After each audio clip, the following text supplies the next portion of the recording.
Hi folks, Pete here from Ashton's Cars. Today I'm taking you around a Mercedes. This is a B180 Sport. It's on a 65 plate, so it's a late 2015 model. And it's the B180 Sport model, so that means a 1.5 litre diesel. Why they call it a 180, not a 150, I don't know. Someone in Mercedes I'm sure would be able to tell me, but it's a 1.5 litre diesel, 6-speed manual gearbox on it. Quite a big car, I would say sort of mini MPV sized. It's, originally the A-Class was a mini MPV. That's become kind of a hatchback, a conventional sort of Golf or Focus sized hatch. This is kind of now taken over where that A-Class, I suppose, left off really, because this is the one that's got the higher roofline, the more spacious interior, and sort of MPV focused things like the seats in the rear have got little trays that come out and things like that. I'll show you in just a moment that. So it's quite a nice looking car. I think this colour really suits it. It's a nice metallic grey, sort of suits the car well. It looks quite classy. Being a sport model, it's got the 17-inch alloy wheels on it, which have got a good look to them. They're in good condition as well. It does still look very much like the modern A-Class, just a little bit higher up. The two cars do share a lot of common parts. The engines are the same in this as the A180 model that we've actually got for sale at the moment as well, elsewhere on our site.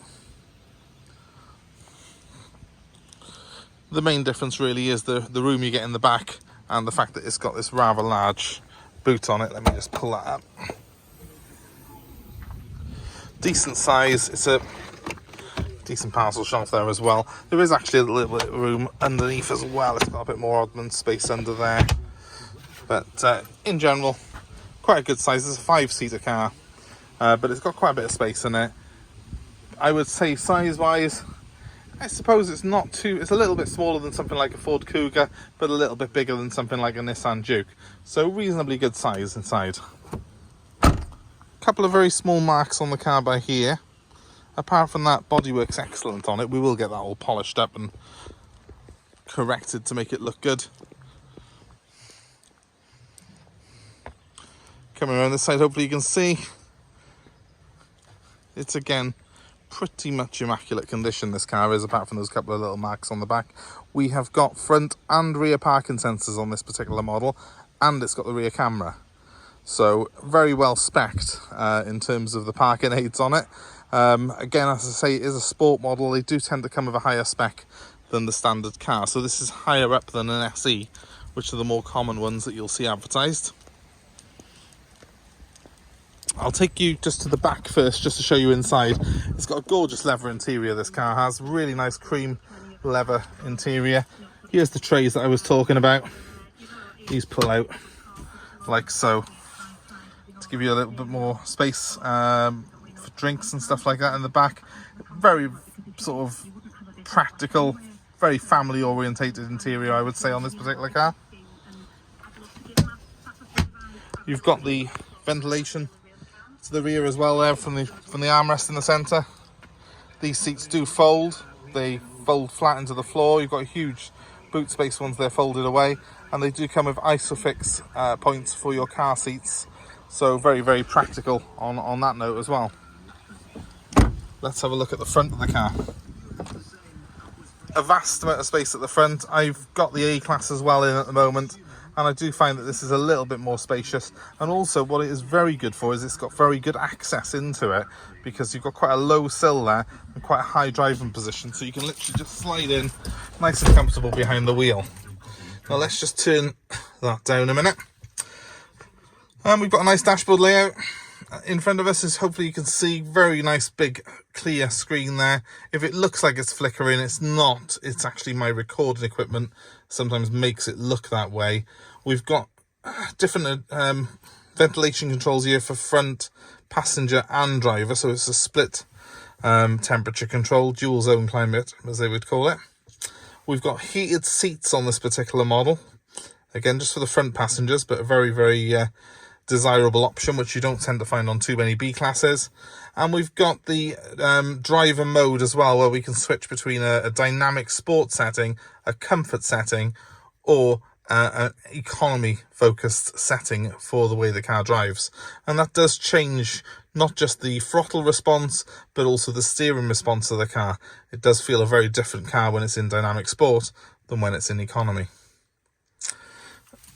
I've also got Apple CarPlay on this particular car. I haven't got it set up at the minute, but essentially if I do connect my phone through to this system here, I would have a full CarPlay system, and I can play all my music off my phone, files, even video content off my phone through that screen.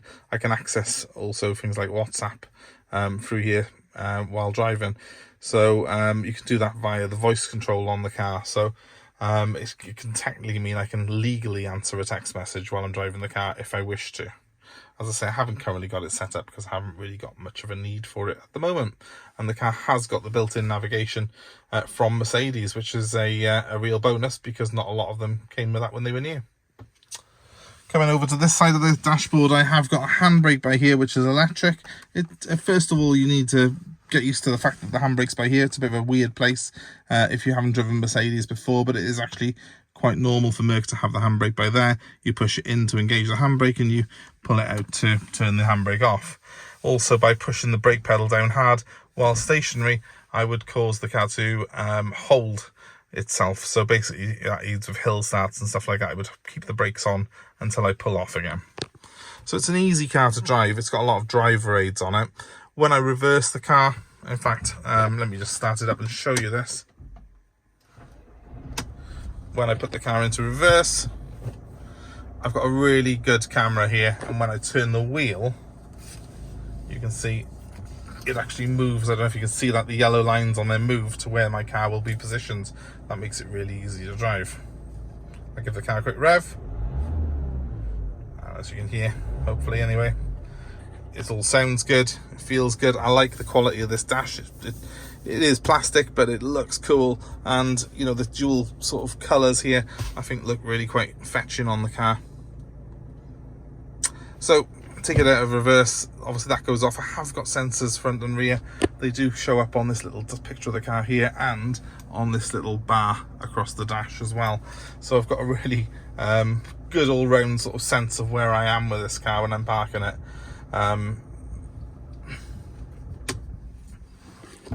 iDrive controls are by here. I say iDrive, it's called something else because it's a Merc, but to me it's just the same thing. And I've got plenty of storage under there, as well as 2 USB points which connect the car to things like the Apple CarPlay. 2 decent sized cup holders by here as well, I'm glad to see as well. And I've got the A-Class, and these are a better cup holder than I've got in the A-Class, even though it looks the same. It's much better quality. I just don't know why they didn't fit this particular one to the A-Class, because I can't see any reason it wouldn't allow to be able to fit in there. Nice adjustable armrest by here as well, which is nice and easy to use and very comfortable. It's a pleasant place to be, guys. Not much more you can say about it than that. It's got all the kit on it, all the gear you could ever need. Multi-function steering wheel as well, which feels good, looks even better. It's just a nice car all round. If you're looking for something family orientated, you can't go wrong with this. Or if you just want something that's got that easy access and a nice Mercedes badge on the bonnet, you know, with good residual value, the B-Class caters for that market as well. This car's only done 68,000 miles, so it's very, very low mileage for one of these. They do between, and I'm driving one at the moment, I'm driving the A-Class at the moment, so which has got the same engine as this, so I can't see there being much difference. I'm getting between 50 and 60 to the gallon out of my A-Class. You're going to easily see that, well, easily see 50 plus out of the B-Class as well, because there's not a massive amount of difference in terms of the car's size and weight. But what you have got in the B-Class is that higher roofline, giving you a much, much larger interior space. It does feel a bigger car when I'm in there, and I think because of the light colour of this one's interior, it does really give you that sense of sort of space and airiness. So there you have it, guys. If this is of interest to you, I know if I was looking for a family car at the minute, there's not much you can think of that would beat this, that's going to return over 50 to the gallon. So give me a call on 07932 873 646 if you think this might be the car for you. Please give us a like, please share and subscribe to our channel. Feel free to comment below if you've got any thoughts on these. And my number one more time, which is the best way to get hold of us, is 07932 873 646. Thanks ever so much for watching, guys. Have a great day wherever you are. Goodbye for now.